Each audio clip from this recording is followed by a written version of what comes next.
ଆପଣ ଦେଖନ୍ତୁ ଭାରତୀୟ ଜନତା ପାର୍ଟି ଯୋଉଟା ପ୍ରସ୍ତୁତି ବୋଲି ଆପଣ କହୁଛନ୍ତି ସେଟା ପ୍ରସ୍ତୁତି ନୁହଁ, ସେଇଟା ତାଙ୍କର ମରାମତି ଚାଲିଛି, ମାନେ ରିପେୟାରିଂ ଚାଲିଛି।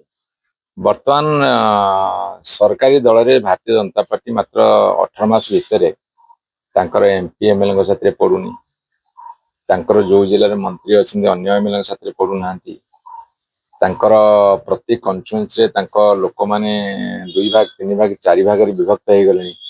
ତେଣୁ ସେ ବର୍ତ୍ତମାନ ରିପେୟାରିଂ କାର୍ଯ୍ୟ ଚଲେଇଛନ୍ତି, ମରାମତି କାର୍ଯ୍ୟକ୍ରମ ଚଲେଇଛନ୍ତି। ଏ ପରିପ୍ରେକ୍ଷୀରେ ମୁଁ କହି ରଖିବାକୁ ଚାହେଁ, ଭାରତୀୟ ଜନତା ପାର୍ଟି ତାଙ୍କର ଗ୍ରାଉଣ୍ଡ ଲୁଜ୍ କରୁଛନ୍ତି, ଅପରପକ୍ଷରେ ବିଜୁ ଜନତା ଦଳ ଗ୍ରାଉଣ୍ଡ ଗେନ୍ କରୁଛି। ତେଣୁକରି ଆମେ କ'ଣ କରୁଛୁ, ଲୋକମାନଙ୍କର ଯୋଉ ସମସ୍ୟା, ଏବେ ଧାନ ମଣ୍ଡିରେ ଧାନ ଉଠୁନି, କଟନୀ ଛଟନୀ ଚାଲିଛି, ଲୋକଙ୍କର ଟୋକନ ମିଳିଛି, ସିଏ ଧାନ ଦେଇ ପାରୁନାହାନ୍ତି କି ନେଇ ପାରୁନାହାନ୍ତି। ବହୁତ ଚାଷୀ କାଟି ଦେଇଛନ୍ତି, ତା ସାଥିରେ ପଇସା ବି ଠିକରେ ପେମେଣ୍ଟ କରୁନାହାନ୍ତି। ତେଣୁକରି ତାକୁ ନେଇକି ବର୍ତ୍ତମାନ ପ୍ରତି ଜିଲ୍ଲା ହେଡକ୍ୱାର୍ଟରରେ ଆନ୍ଦୋଳନ ଚାଲିଛି। ମୋ କଥା ବୁଝିଲେ କି? ଆଉ ତା ସାଥିରେ ଲ ଆଣ୍ଡ ଅର୍ଡର ସିଚୁଏସନ ବହୁତ ଖରାପ ହେଇଗଲାଣି।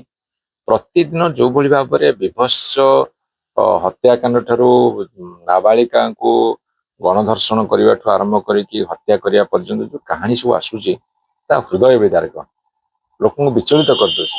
ଏ ସମସ୍ତ ଇସ୍ୟୁକୁ ନେଇକି ବିଜୁ ଜନତା ଦଳ ବର୍ତ୍ତମାନ ରାଜରାସ୍ତା ଲଢ଼େଇ କରୁଛି। ତେଣୁକରି ମୁଁ ଗୋଟିଏ ସେଣ୍ଟେନ୍ସରେ କହିପାରେ, ଭାରତୀୟ ଜନତା ପାର୍ଟି ତାଙ୍କ ଗ୍ରାଉଣ୍ଡ ଲୁଜ୍ କରୁଛନ୍ତି, ବିଜୁ ଜନତା ଦଳ ଗ୍ରାଉଣ୍ଡ ଗେନ୍ କରୁଛି, ଲୋକଙ୍କର ସମର୍ଥନ ଅଛି।